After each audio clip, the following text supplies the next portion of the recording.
আজ আমি তোমাদের সঙ্গে শেয়ার করে নেব ওল চিংড়ির ভর্তা। ওল ভাতে খেতে আমরা অনেকেই পছন্দ করি, আর ওল দিয়ে বিভিন্ন রকম রেসিপিও তৈরি করে থাকি। সেরকমই ওল দিয়ে আজ আমি বানিয়ে নেব অত্যন্ত টেস্টি ওল চিংড়ির ভর্তা।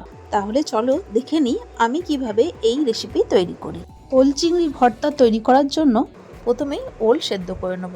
তাই আলাদা করে ওল সেদ্ধ না করে ভাত তৈরি করার সময় ওল দিয়ে দিলাম।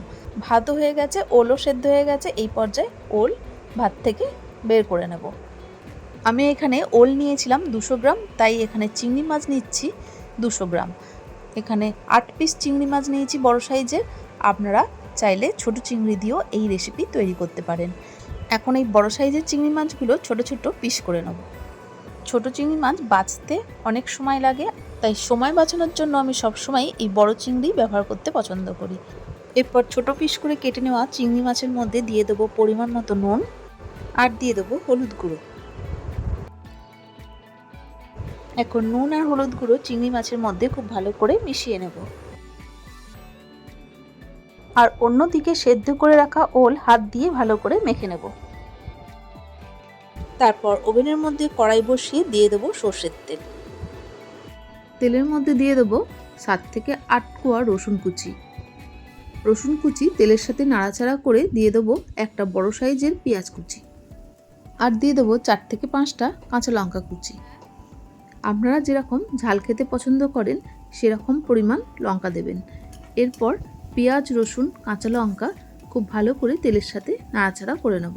পেঁয়াজ, রসুন, কাঁচা লঙ্কা খুব বেশি ভাজার দরকার নেই, হালকা নাড়াচাড়া করেই দিয়ে দেব কাশ্মীরি গুঁড়ো লঙ্কা 1 টিস্পুন, আর দিয়ে দেবো একসাথে বেটে নেওয়া রসুন, কাঁচা লঙ্কা 1/2 চামচ।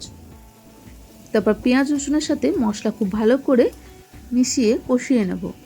মশলা ভালো করে কষানো হয়ে গেলে দিয়ে দেবো 2 চামচ নারকেল কোড়া।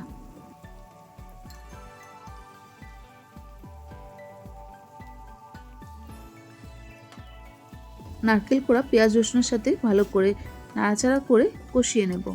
তারপর দিয়ে দেবো আগে থেকে নুন হলুদ মাখিয়ে রাখা চিংড়ি মাছ।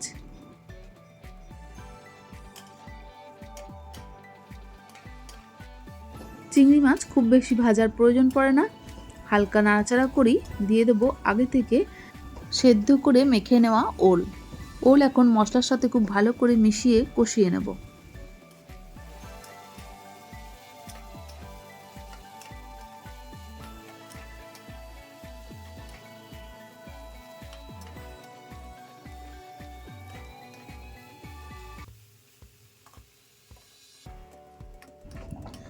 মশলা আর চিংড়ি মাছের সাথে ওল খুব ভালো করে মিশিয়ে নিয়ে দিয়ে দেব পাতিলেবুর রস।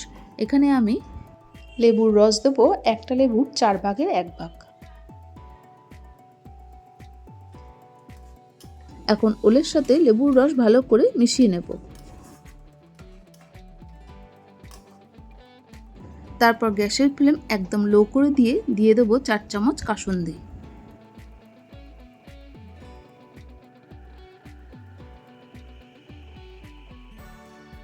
এখন কাসুন্দি ওল চিংড়ির সাথে খুব ভালো করে মিশিয়ে নেব।